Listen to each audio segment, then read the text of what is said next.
Hey everyone, before you listen to the episode, I just need to get this out of the way. Immunization was visiting me because he's home for the holidays, so we recorded in the same room, but I was too busy eating Jet's evil, vile, liar circle pizza to set up the recording situation, distances, and things like that properly. So you might hear some background noise, levels might jump up and down. Just know that this episode is an act of God, and it's perfect, like your little cousin Larry, and so you accept it at face value, okay? Also, the After Dark's gonna sound like that too if you're an After Dark guy, so, bye! 2, 1... Archers, attack! Keep firing! Let none escape! Another down! Do not relent! Hello and welcome to a almost Christmas special Wintervale edition. Well, it is Wintervale edition, right? Because the other one's going to be after. Yeah! Of DNR. I'm Slidewhistle. Hello, it is I, Immunization, and I am at Aaron's house again. Whoa, ho, ho, ho! The bells have rung. Yes, once again, he gets to sit here in this cramped little corner next to Master Chief and Pink Orisa. Oh, Pink Orisa, I see her up there. And also, there is... Oh, there's all manner of creatures up here. My favorite is... Oh, I see Sylvanas and Anduin over there. There's Gul'dan, and then there's AU Gul'dan, who is only differentiated by the fact that we colored his eyes orange. Would you say his room looks cooler or less cooler than it did last time you were there? I feel like it is a very similar level of cool, although I feel like it has to be noted that it is more cool.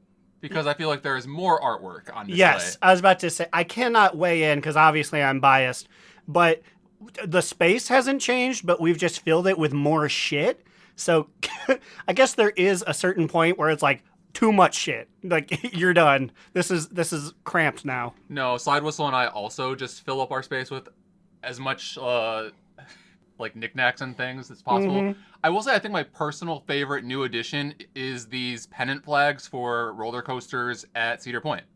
Yes, we have the Raptor and we have the Magnum XL. Cubby Bob really likes the Raptor. I was just like, the Magnum looks funny. Also, because I could not get one for Millennium because they were all sold out, and I couldn't get one for the Dragster because it killed that lady. For the record, though, the Magnum is my favorite coaster, so I appreciate it. One time I was on it, and I caught a man's hat, and he said, "Thanks, brother!" And I said, "Here you are, ma'am." Even though he turned to me first, and I saw that it was, in fact, a man. I cannot live that one down. It was a long, long trip. Have I ever told you guys about the only time I was on the Magnum? I don't think so. Definitely not on this podcast.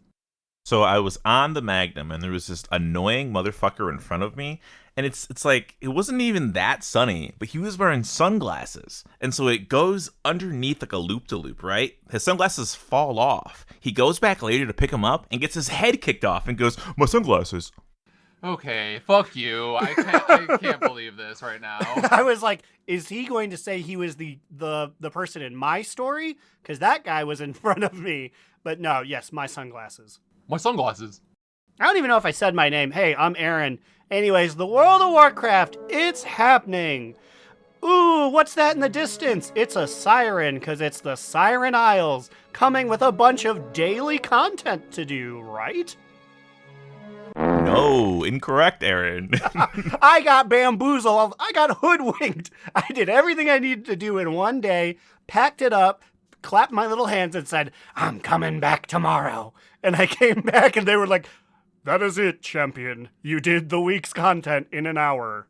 Yeah, so there was discussion in our guild right when the Siren Isles came out about how long it took, 1, to get your ring, 2, to do the content on the island. But I assumed that was dailies, because, like, I guess we're just so trained to think that everything is a daily. But, yeah, Lynn said that he did everything on the island in, like, an hour and a half max. Then, like, I got my ring in, like, literally, like, 20 minutes. Yeah, so. it takes you maybe 3 quests before it's like, "Oh, you found Cersei's circlet. Anyways, also, here's 1/3 of the rocks." And I was like, well, at least I'll be, not to say, like, dragging it out as good content, but I was like, at least I'll be searching around for rocks. And it's like, "Oh, quest 2, here's another rock. Quest 3, here's the 3rd one. You got a whole big ring." And I was like, Wow, we really we didn't prepare for this one, huh? It took me an hour and a half to get my ring. Well, in our pre-production chat, you were saying that you were taking a lot of time to read and take notes from all of the lore drops, which was a surprising amount. I was surprised that they actually had lore for this ring in particular, if I'm being honest. Yeah, holy shit. Like, those 6 tablets alone that you get at the very beginning, like, there's a lot of stuff in there. And I was just writing stuff down, and I was like, God damn, it's taking fucking forever. I only got 5 of these things down. I don't like the fact that guys were jumping you. I felt like I would have read a little bit more if we didn't have like 9 guys trying to beat me up. They're pretty weak guys. We could have done without them. Yeah, and they were like kind of slow with spawning in. So like I think the first one I just like ran past it, and then by the time I got to like the third panel, then like all the other ones are slowly coming down and aggroing to me. I'm like, oh, hello everybody. Well, like, cause like it starts off when I was first reading the tablets, and it says that Cersei comes from the Storm Peaks, so she used to live near Ulduar, basically. Did you guys know that she was even of like Azeroth, like we know? I hate to say, I really did. I really did get through things so I could do all that epic daily content.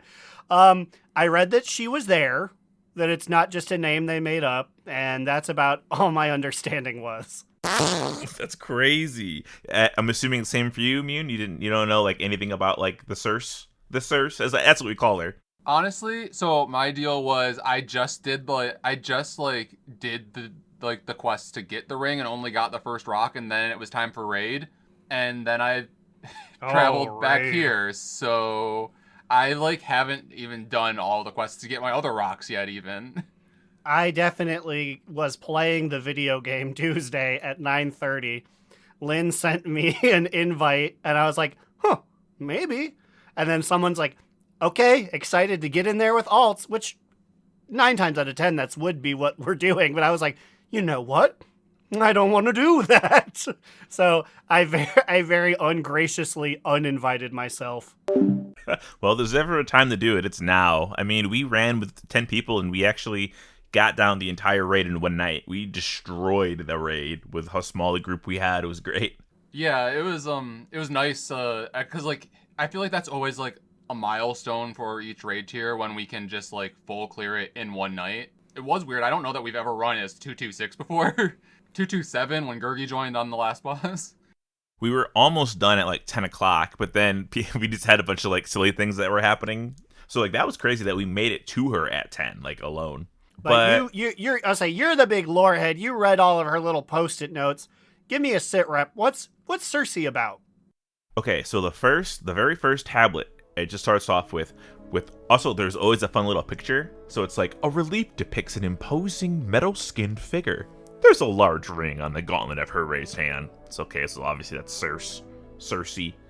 And it just goes, with our Lord of Thunder silent, the mighty Cersei led her clan from Sturmpike away from the Winterscorn's unquenched thirst for war. Now, I was like, the Winterscorn is something that's familiar. That's a word I know. So I just looked it up on WoWWiki, and it's the clan of Vrykul that lived in Scorn and in the Howling Fjord of Northrend. I'm sure all the old heads are like, duh, and we're like, I don't fucking know. Yeah, I feel like I didn't spend a whole lot of time in Northrend, honestly. Like, I feel like I did all of the story there once, quickly, maybe like 7 years ago. Yeah, that was definitely one where when getting the Explorer or whatever, Lore Master, like I did 4 chapters on one character, 3 chapters on another. Like it was broken up enough that I was just like, I don't remember shit. So I guess basically what happened was, because Cersei, if you didn't know, she's of Vrykul clan. Like she leads a Vrykul clan, and they left. I guess Sturmpike is what Storm Peaks is called in Vrykul language. So I guess that's already a known fact if you, again, were hanging out in Icecrown. And so there was a Winterscorn War, which I'm reading right now. It was first mentioned as the first war between the Earthen and the Iron Dwarves. So I don't know how the fuck. I guess the Earthen would also just be the Vrykul, right? Because they're Earthen technically, which is weird. I don't mean to be a meanie, but that feels like a real brother, my brother moment. Like, What do metal dwarves and rock dwarves really have to beef about? I guess it says it was instigated by the fire giants Vulcan and Ignis after the Titan Forge were exiled from Ulduar by Loken. They armed the Winterscorn clan of Rykruel, who attacked other Titan Forged across the Storm Peaks. So basically, they kicked them out and were like, "Go get them!" And I feel like I feel like every conflict, and I feel like this is obviously going to be like a thing going forward, is in some way instigated by the Titans. Yeah, it really does seem to be that way. But so that first tablet is basically just they had a war. We're gonna leave. There's no keepers. Who do we serve? From beneath the earth, we heard its cry, a plea for help, an anguished call. To Cersei's ears, that call was our destiny, and so she led us towards the voice. So it sounds like Azeroth is kind of almost again forcing her speakership onto Cersei. Cersei's kind of, not Cersei. Azeroth's been kind of giving me what's the Naru lady who tried to control Illidan in Legion? Zira. Giving me kind of Zira vibes. I don't know. I feel like she's really kind of just forcing upon her will upon people. It's feeling kind of weird. And we see in a bit of it. We'll probably talk about it later, but when we hang out with Orwena, our Hereneer friend. She makes it known like, oh, like this is my goddess, and she talks to her like Orwena, my best pal, my cool dude. So she's breaking the 4th grade rule. She's saying multiple people are her best friends. Yeah, that's exactly. I was like, this is getting kind of weird. We got Mangi. Also, I forgot Magni was a man again. So when they were like, go see Magni, and I'm like, okay. I was like, oh God, I forgot. You have like tits. That part made me super sad because he's like, well, time to head on an airship and leave forever. And then Moira's like, I too will be gone forever. And I was like, oh, I just got used to you guys being here. Yeah. So effectively what you're saying here, was Cersei the first speaker then, or like a speaker from before? That's what it's sounding like. It's. I mean, maybe she talked to somebody before this, but it just Cersei's got to be like maybe like top 5 first speakers. Top 5 first speakers. Number 5, Ignolith. Number 4, Rick Rack. So we got here. The second tablet says, depicts a stoic, metal-skinned figure. Upon her shoulder sits a majestic winged creature. Well, okay, what the hell does Kabuchan cut crystals mean? Kabuchan? Isn't Kabuchan? Isn't he the little panda guy China got? No, I'm sorry, that's Jilao. Sounds like a Digimon, like Kabuchan. Kabuchan, Digivolve too. Surbachan. But Kabuchan, is this something they made up? Is this a new lore piece, or? It just sounds like Kabuchan cut crystal set as its eyes. Nope, so, I'm a dummy. Here it is on Etsy. You can buy Kabuchans. They really. Ooh, I'm gonna buy these Kabuchans that say "Once upon a time." Are they just little fancy rocks? I guess it must be some jewel Engraved crafter rocks? term they found on like jewelcrafterwiki.org. Yeah, because I'm not seeing. Ooh, Lucy T. Kabuchan, the producer of Daughters of Eve, Laban Kung Laban, and Corbrador. Oh boy. Okay, but anyway, those crystal eyes is how it looks. As broken tools were cast aside, we found beneath the ground. For months we heard, and for months we searched. A golden crystal encased by stone.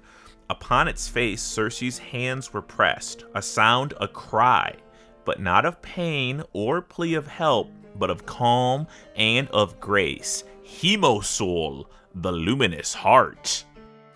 Oh, that's probably the person who was writing it down. I thought they just really threw us for a loop at the end there. No, Or is that the name of the crystal? Yes. So this is basically Hemosoul. It sounds like Emotep. Hemosoul is the crystal who is also just Azeroth speaking through the crystal, right? So, or is it a Naru? Like, you know what I mean? What do you think? Yeah, I mean, in this case, I do believe that it is Azeroth, or it is somehow related to Azeroth. So, like, something I wanted to talk about, which, like, maybe we can do this after you finish recapping, like, the lore from these tablets and whatnot, but, like, we can also discuss, like, the implication of, like, this being like, how much of this is, like, reused BFA content, or reskinned BFA content, a lot of it actually overlaps because it was probably just Azeroth, which is, you know, the same thing. It just is interesting how, like, it's relevant again now.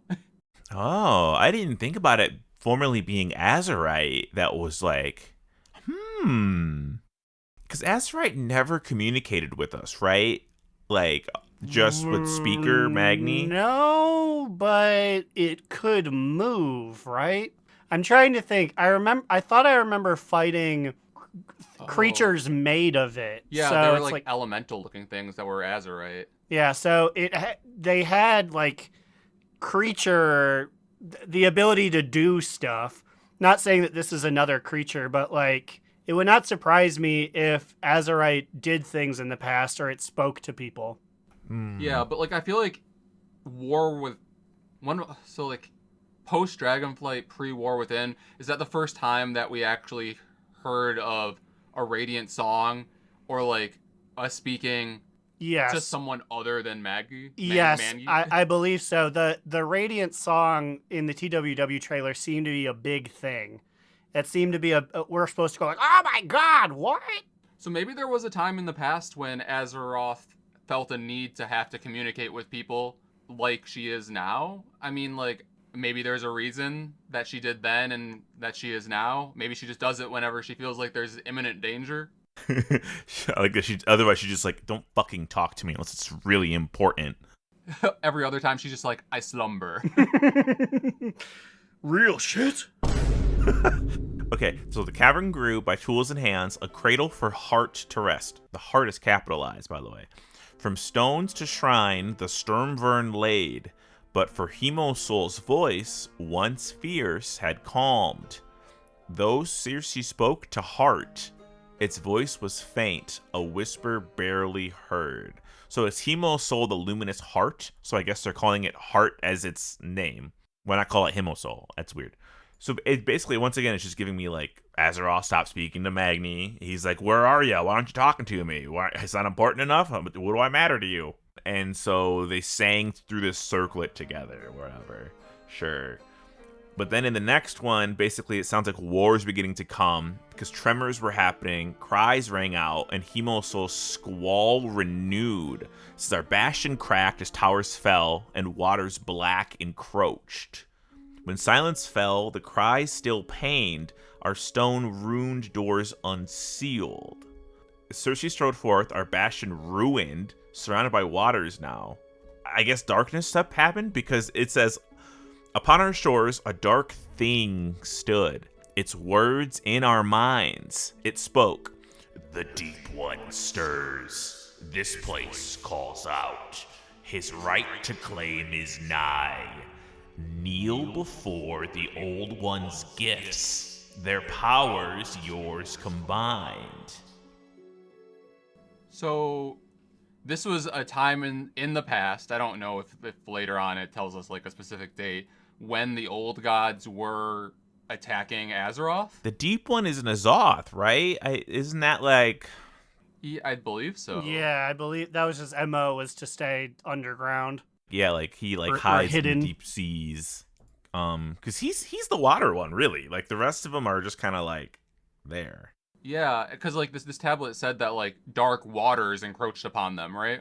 Yes. So then there's a whole tablet I don't really care about. That's about, it almost sounds like the Rune Carver, if I'm being honest. It's the first dude who discovered how to do runic carvings, runic facets into stone carvings. He basically makes the elementals, is the whole idea though.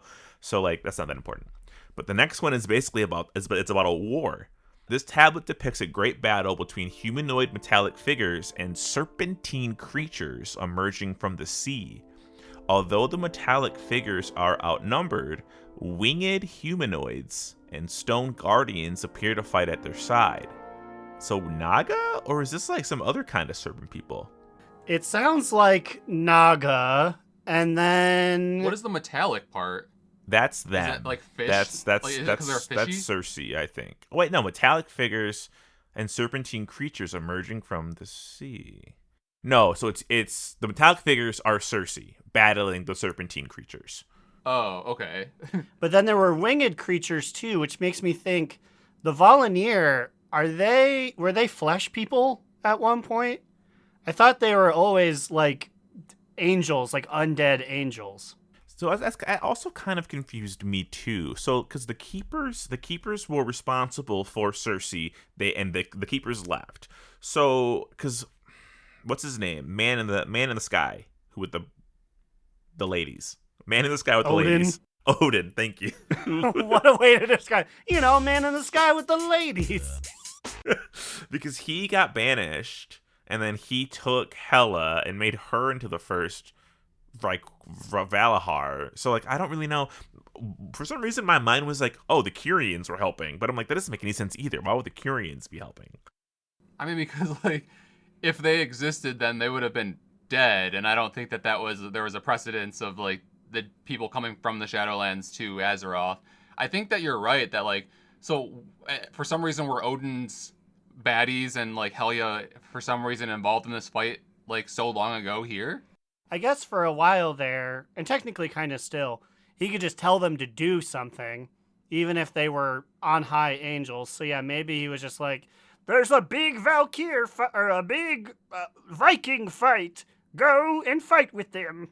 Because you figured those are his boys. Cersei is, like, of the Viking people. The Vikrul, there you go. Took me a second to remember when they Scrabble tile an existing thing and just make up a fake name. Took me a while to remember that one. Yeah, it just describes the battle. It's just like a sick battle scene. You see something that's so fucking cool. It's like... That's what it says on the tablet. From darkened depths a presence stirred, over wail and pain, Cersei cried, "Hear us, O heart, upon this land, we Sturmvern stand, to hold back a tide of woe. Guide us with your song, your heart, and make your pain your own, our own." Oh, don't say that. As she called across sea and sky, they rose, a tide of scales and numbers never met. As serpents died and horrors fell, Ironhide with blood was slick. So horrors fell, right? Like, so like it is just an army of Naga and those like faceless tentacle dudes. That's what it's given me from that. Yeah, I think so. Yeah, so it's just N'Zoth's army, right? Basically. Yeah. It goes, by hand from earth rose guards of stone. Against the tide they crashed. On golden wings from high above, her plea was heard. A heaven's gift they brought. So the flying people didn't get involved until she asked Hart for help. So either Azeroth's out here making some fucking sky baddies, or maybe Odin did just be like, okay, come on guys, go down there and help them. They need something. Yeah, do you think it was just like unrelated? Like Cersei asked for help and then Odin happened to notice that there was a big fight happening? We love a battle. I was about to say, he is like the battle lord. He's like, I don't care who the sides are. We just love to punch. And so, but then, like, they were not going to win this war. Like, all the stone guards died. It says, from the skies they fell, the gold ones screamed. Their wings and spears torn asunder. So they use spears. With heavy soul, Cersei looked upon her kin and called, "Retreat to the vaults, protect our heart." As those yet live obeyed, Cersei stood upon our shores and faced the darkness alone. So, and that's why in that vault are all those guardians that are like, oh, she told us to go back here, so we're going to fight you. So the guardians think that we are N'Zoth's army entering this vault. Because one of them called me a snake when I first walked in, and I was like, that's a snake. Like, I'm not a snake. You don't know me like that. It's weird. One did call me specifically a Naga. He said, "Naga, please, get out of here." And I said, whoa, I don't think that's a line you should tread, Blizzard. But it makes sense now. Yeah, they done kicked you out of there. But yeah, I mean, that and then there was like more that happens after. There's more tablets that they send you back to read. Although I didn't write those down because you guys can go see it for yourself someday out there. Yeah, we only dip your toes in the water. You gotta play the game yourself. So sorry, 30% of our audience who does not play anymore. Or 2/3 of this podcast that didn't read the tablets to begin with. I'll go back on Wigglestein. Wigglestein can be the one who reads it all. You can go back into that room and read those tablets freely, because you go back in there for like a quest, for like other quests, and those tablets are just like highlighted in purple when you walk by them, because like there's like treasures and rares, and that bird mount is in there as well. So, is that all of the lore that has been established about Cersei and her circlet so far? There's a whole section about the bird that everybody wants, like the flying griffin electric bird mount thingy.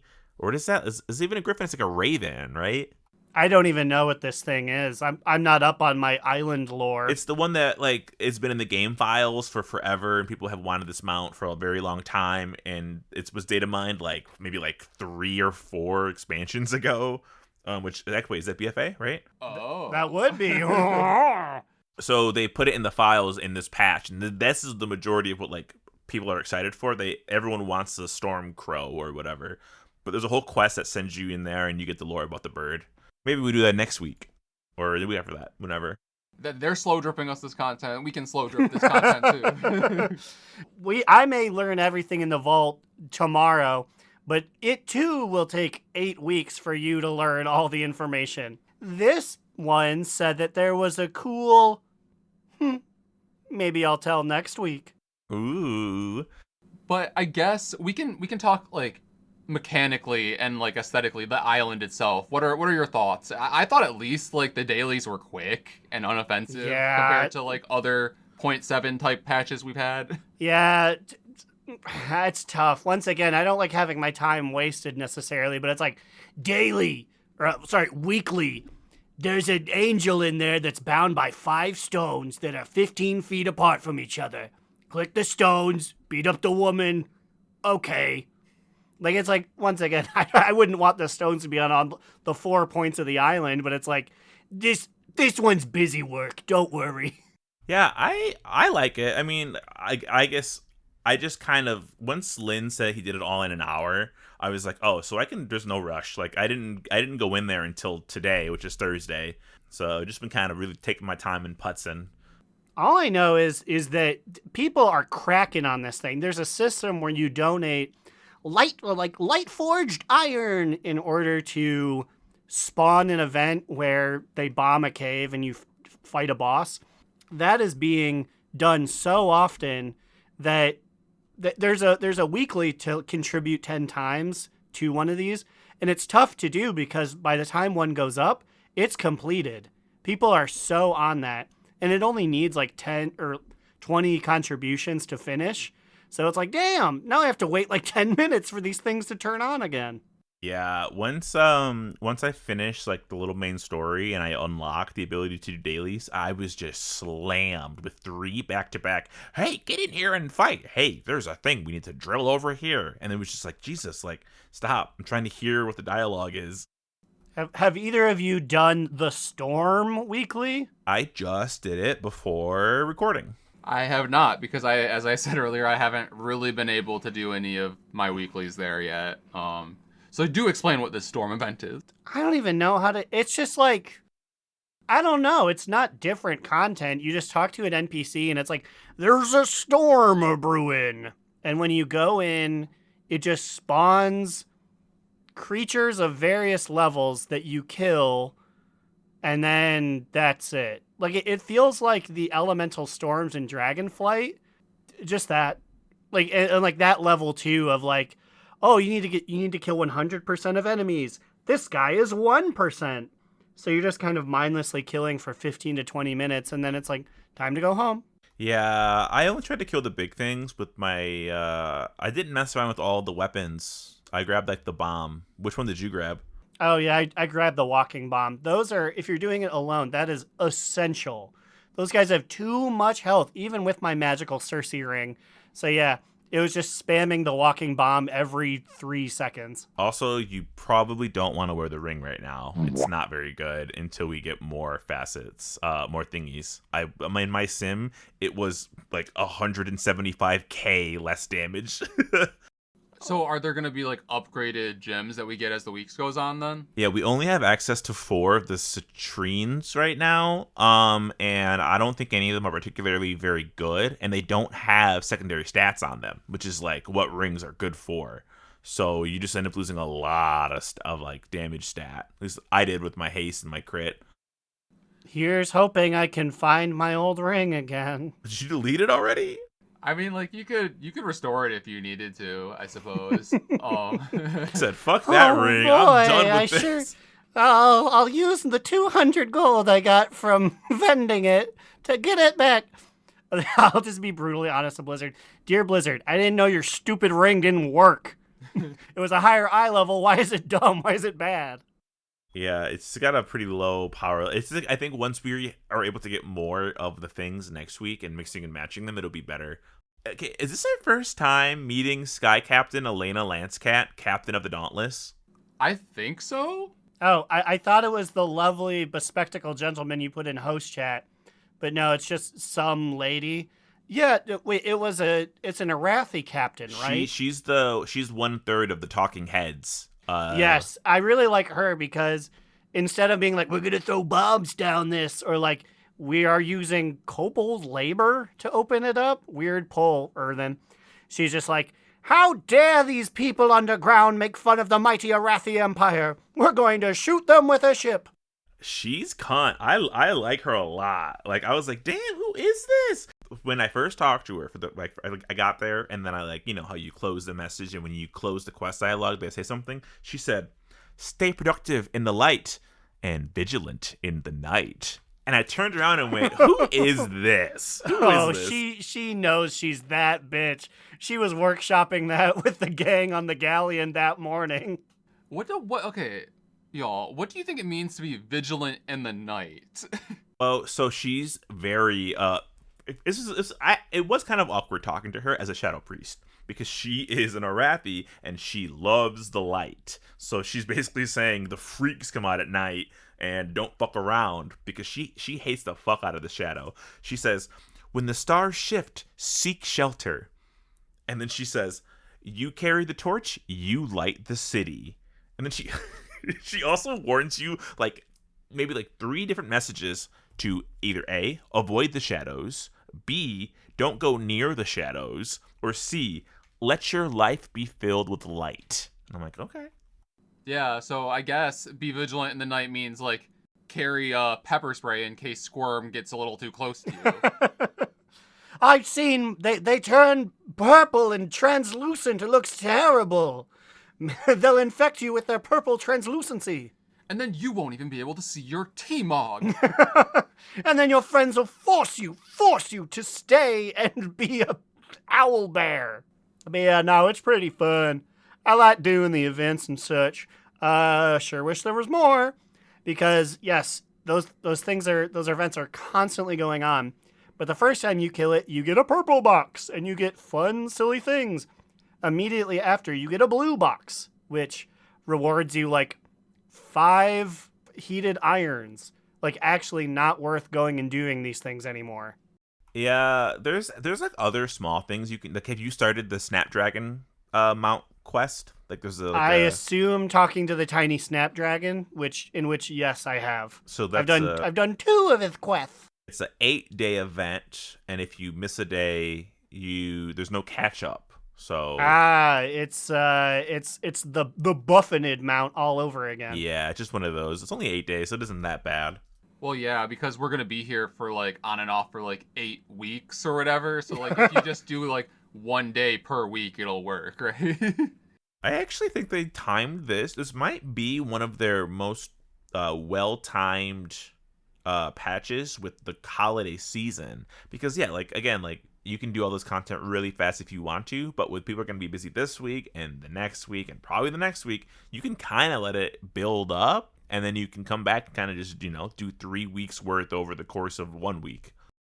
But not the Snapdragon quest.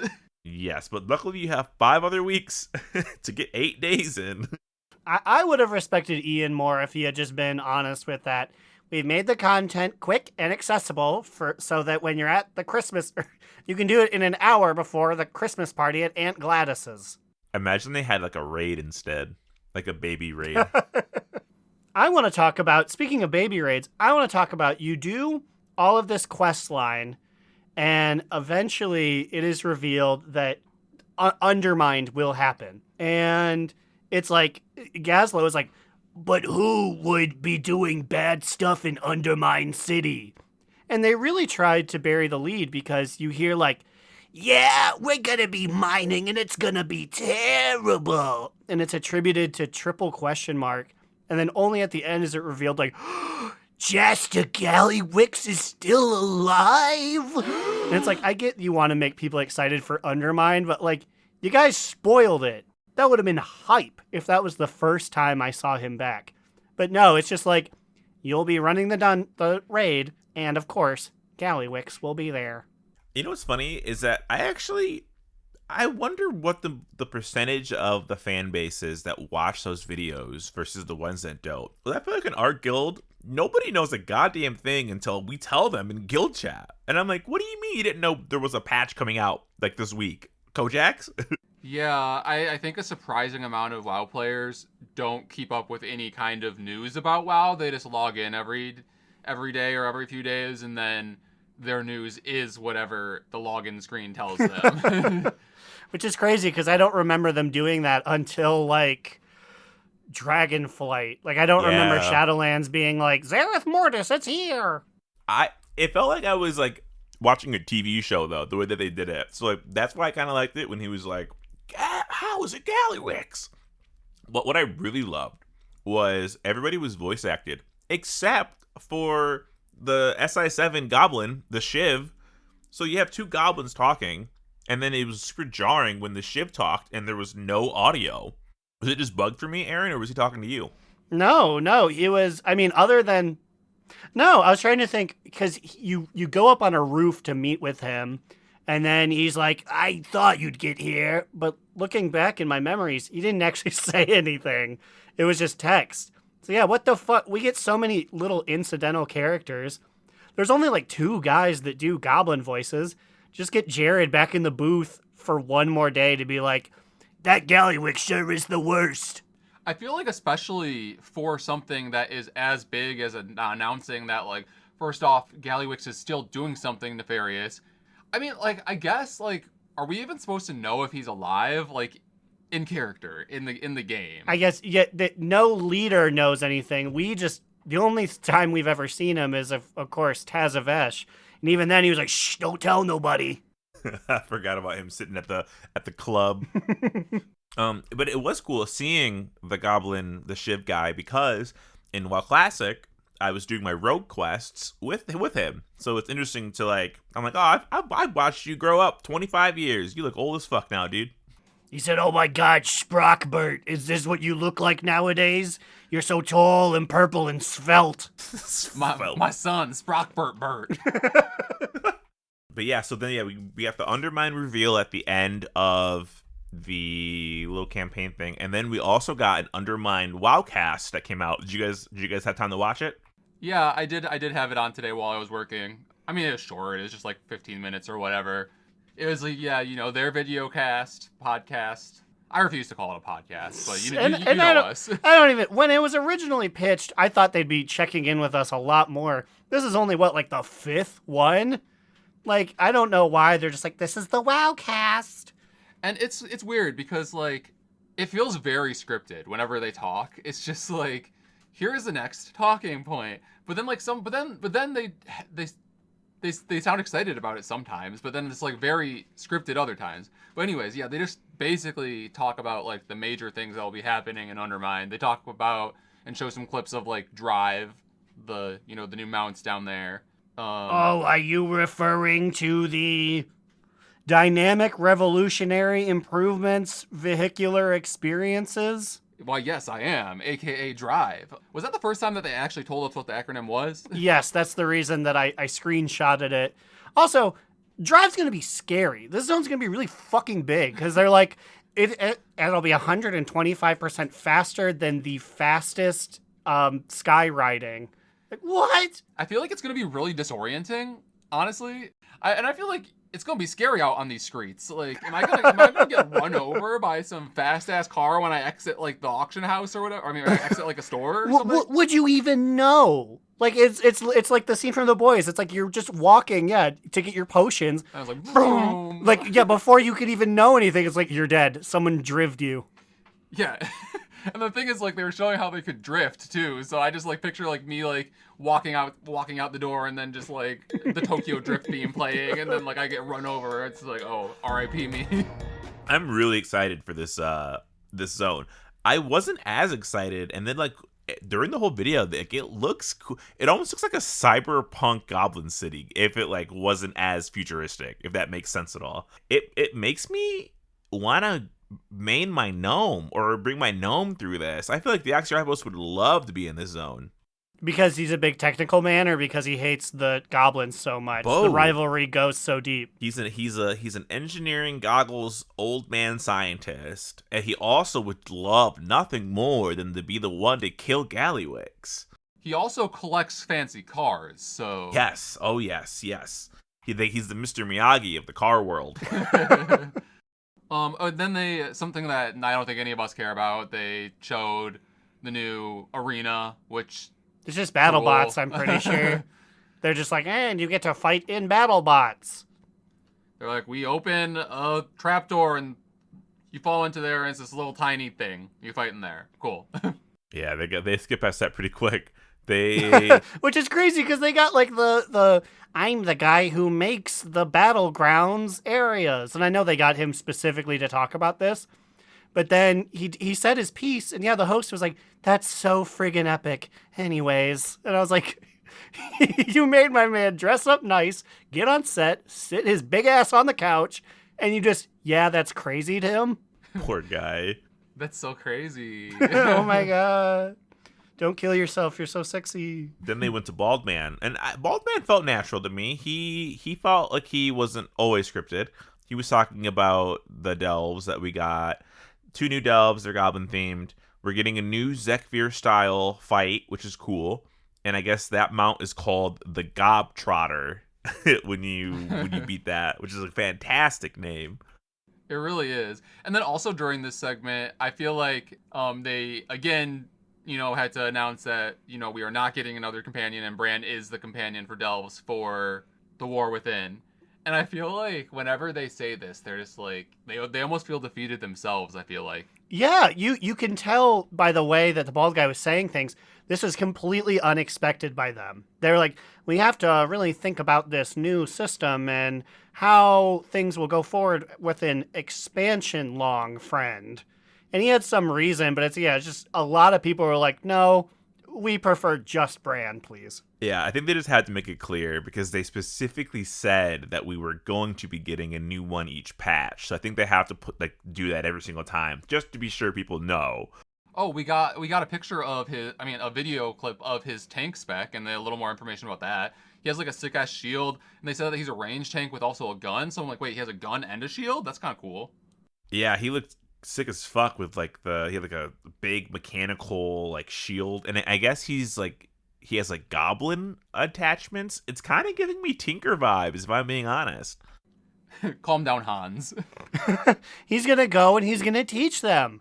At the end of TWW, he's gonna be like, these are pretty cool. I wish I could spread the word. And then like 12.6.2, after we've defeated the Sniggler, it's like, oh no!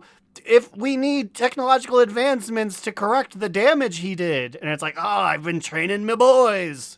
My army of tinkers. Ha ha ha! We will build up Kelthanos again after the Sniggle Bomb went off. I'm trying to think about what else Bald Man said during this. Oh, we have 2 new delves, and then they said that they're going to like reskin all of the other ones to have like goblin events as well. Yeah, so I guess they're putting goblins inside of delves. Why? It's kind of weird because Venture Co. is one of the 4 cartels. Have we ever done anything positive with the Venture Co. that wasn't like them like hating us at the genociding end? them? Or like, yeah, or like helping them kill things? Or like, I don't know. Which I think was funny because like they kind of joked about that during this because there's like 4 cartels that you can choose, and I guess like it affects what you can do in the Undermine zone depending on which one you... It was really giving like Spider Zone choosing if you want to like work for the general or whatever type vibe. But they did make a joke saying like, oh, don't worry, this won't like affect your rep grind or whatever for for Booty Bay. Yeah, I guess yeah. in Booty Bay, you take them out a lot. I don't know. Yeah, it's interesting. You'd think there's 10 million zillion goblins, but they must only really belong to 2. Because they even pulled in, like, the pirates are here. And I'm like, why are the pirates here? Wait, what do you mean belong to 2? There's like 6 cartels. Well, yeah, but well like then... the player goblins, right? Oh, Or are they well, part yeah. of it? Well, So- they're all Bilgewater, but yeah, that's what I'm saying is with 6 cartels, why are we pulling from 2 semi-legitimate, 2 legitimate ones, pirates, and the bad guys? Well, I think because those are the longest standing factions that because they've all been around since I'm pretty sure Classic, like all 4 of those cartels. So they're probably just doing it for like, the ones that people would know the most, because they were also throwing a lot of goblin lore at us on Siren Isle. They were like, "Oh, I used to be in Kriskink's crew," and you can ask like, "What has Krinsky been up to?" And they were like, "Oh," and they gave like 2 paragraphs about this goblin who had no clue who the fuck this was. So Yeah, I did notice that a lot of the NPCs there had a bunch of options, just like what we were saying, that like a lot of NPCs had a lot of stuff to talk about, and I was like, oh, I mean, I guess like this is the content, I might as well. They touched on tier sets, and since recording, we have all the tier sets able to be looked at, and we have what they do. Oh. And you were saying earlier that they are acting a bit different in the sense that like the 2 set is role specific and the 4 set is class specific or something like that. Yeah, so all healers sounds like you're gonna have the same 2 set, and then tanks and DPS. Okay, so I sent an image in the host chat. Can you guys guess which tier set this is? Well, that's got a skull, so that's a Death Knight. It's a Yeah, I wanted to agree with him, but then I was like, maybe it's Rogue. I don't know why I felt like Rogue, but I heard a hard H. This is a Hunter? This is Hunter. Please Oh. describe to the viewers what you're looking at. okay. Well, as the resident hunter here, I am looking like a Death Knight-esque set here. Like literally all. Actually, okay, there are elements of this that look kind of Sylvanas-esque, so like maybe that's why. But it's like Sylvanas with like metal spikes and claws even on the hands, and then like a Death Knight dead skull with glowing blue eyes on the belt. And I didn't even see the skulls that are encased in the shoulders. There are 3 dead men on here.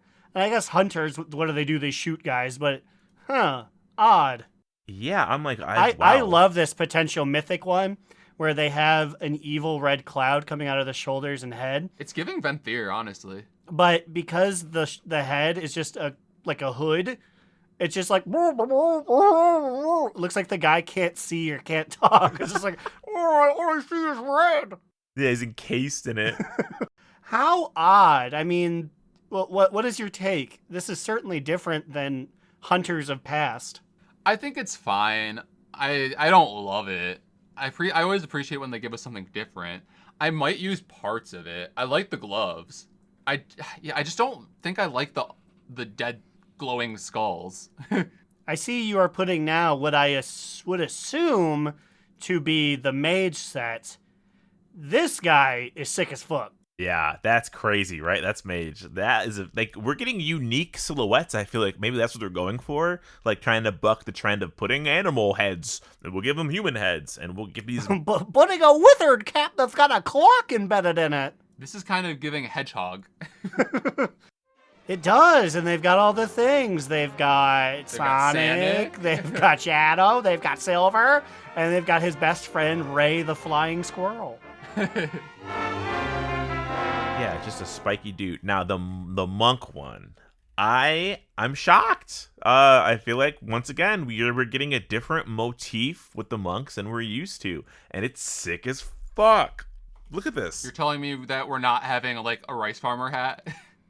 Ooh. Oh. So it's there are parts of it that still say like this is a monk set, but like it's very different. Tell the listeners how. So the headpiece is giving Oni-ish? Yeah, it's like when you go to like a Chinese parade and they have the dragon that's manned by like 6 guys. This is giving big Chinese dragon head part. The shoulders, one is normal, but the other has just cloth that is flowing off of it. I'm going to assume this will wiggle in the wind. It is shirtless with tattoos, and then like taped up abdomen. Like We've got a little drinking jug. We got a little jug of sake on here. yeah, no shoes. The toes are out. Yummy. It's almost like a Wukong character is what it looks like. It looks like a scary anime villain. They too are mad that it lost Game of the Year. Ah, Kurt Grums said it would win, and he's nothing if not a bastion of truthfulness. We have some tier set bonuses. We have the Fire Mage one. Your 4 set bonus is when you hit a jackpot, your damage is increased by 15% for 7 seconds. Oh boy! If you would gain jackpot from combustion, the duration is increased by 100%. Oh boy! How epic! I guess casting combustion will always hit a jackpot. So it looks like you're basically gambling when you're using your combust. It's kind of funny because I feel like historically Fire Mage has always kind of played like that anyways. It's like the word jackpot associated with it is kind of funny. Yeah, they're just being very honest now. It's just like, yeah, roll the slots. You hit the 777. It's like, okay, I see you. Oh, wait. Okay, guys, it's pretty much the same for everybody. They made it sound like the 4 sets were going to be different across the board. They're only kind of different. What the fuck? I mean, Is it like the spells are different? Like it's like you get increased jackpot when you use icy veins. When you use Call of the Wild. Okay, yeah, sure. I'll read Beastmaster next so you can get an idea, right? So the 2 set bonus is your spells have a chance to hit a jackpot, which is like literally like everybody. What? So literally, jackpot is Well, a mechanic DPS. for everyone. Jackpot is the DPS one, I assume, right? Okay. Yeah. And it fires a barb shot at 200% effectiveness, and casting Bestial Wrath always hits a jackpot, much like combustion. Okay, I was going to say Bestial Wrath, but then I thought that it was on too short of a cooldown because isn't combustion on like a several minute cooldown? Oh. Or is it just a 1 minute cooldown? I don't remember. I also just realized that jackpot is not a mechanic. It's probably a thing because we're in the goblin zone. So they're allowed to have funny named things. I was like, that feels too fanciful for like, if you are a balance druid and you're hitting a jackpot, baby. What is the cooldown on combustion? Cooldown on combustion, when you do things, it goes Down? Okay. But I want to say it's 90 seconds if you don't do anything. Okay, so I guess it is the same as Bestial Wrath then, because whenever you cast barb shots, the cooldown goes down. So. Okay, so I guess it's probably the same. I guess this is how you... Okay, so here's your 4 set. It reads differently, but is it different?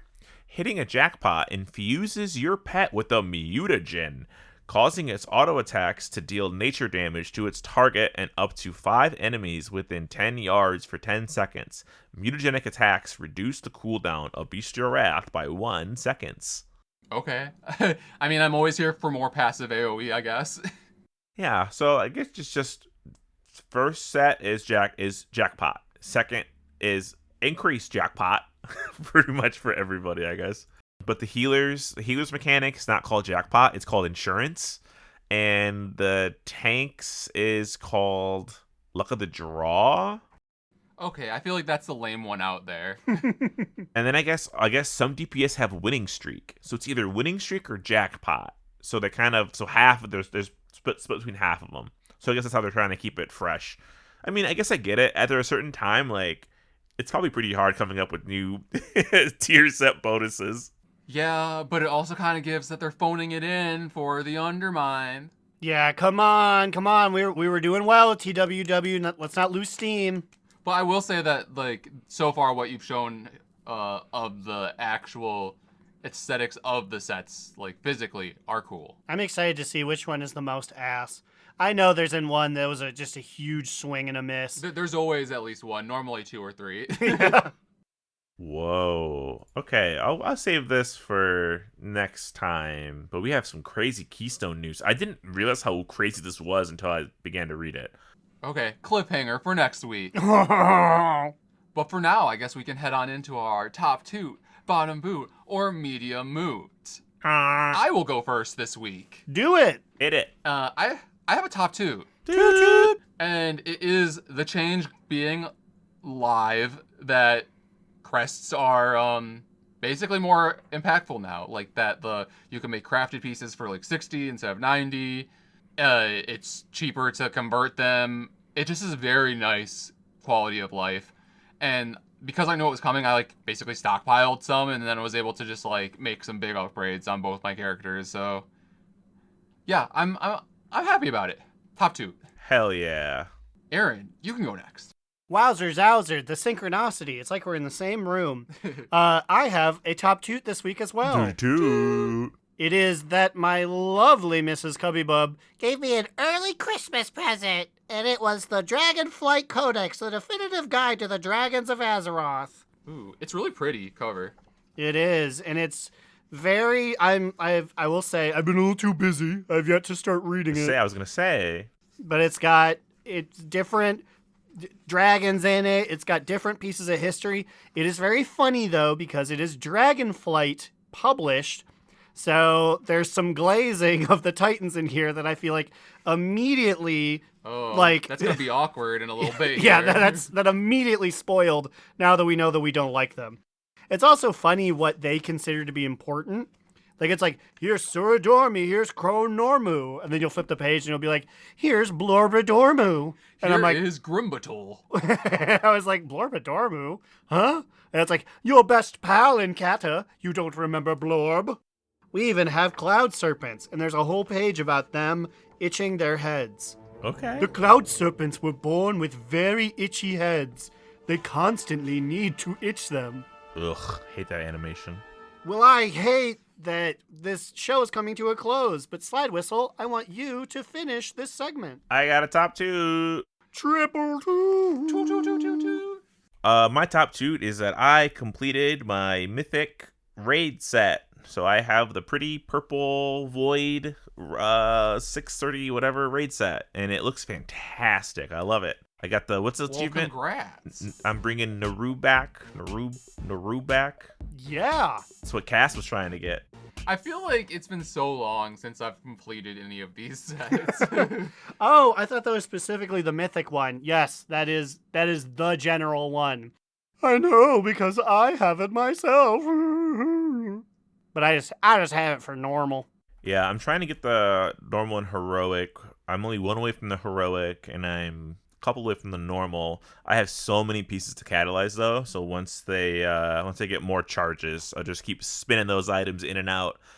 I feel like I've been hoarding items way more than I have been. I think the Warband thing isn't helping. Like, my Warbound bank is filled up with gear that I'm probably never going to use. But who knows? But that's it. That's all I got. Well, we'll draw this one to a close, but before we do, I will thank these lovely patrons. They include Ahoy Vince, Azarin, Hacky, Digital Dave, asking Growlina to say, for the Horde. Miskit, the Orchidee Orc. Mitch wants to remind everyone that Rathion isn't daddy, he's a literal child. Crucifix, Mauve, Cromone, the inaugural Dornagooner. Alternator, Saracenhawk, Cagool, Justin, give me back my PhD, Arcane, Chris M, Kick Puncher, Dr. Foster, Grumpy Old Shaman. Jerome, Adorno says Crucifix did nothing wrong. Leave him alone. Losing the Patient, Gershie is going to East Hills. Duff, the Horde Pooper Cooper, Calcus. I am not drinking any fucking Merlot! Cilantro, Remy. Slidewhistle Secret Stalker, Teehee. Animan Vanderlyle, and Will, a.k.a. Tyre, Trade Chat's fallen father. After this, we're going to be recording an episode of After Dark, which you can find at patreon.com/do-not-relent, or just go to do-not-relent.com. This week, we'll be talking about the time Aaron was in a cult. Whoa! I hit my head in the shower like Doc Brown, but instead of thinking of time travel, I just remembered that repressed memory. I don't think either of us know this story either, so it'll be news to us. What about you guys? Where are they looking at you at? Well, you can find me, Alex or Immunization, on Twitter at New Era Alex, or on Blue Sky at Immunization. You can find me, Aaron the Human, at the Bigacheesy on twitters.com, and watch me play Vigigrams at twitch.tv/AaronDNR. We'll see you next week, and remember, stay productive in the light and seductive in the night. Another down! Do not relent!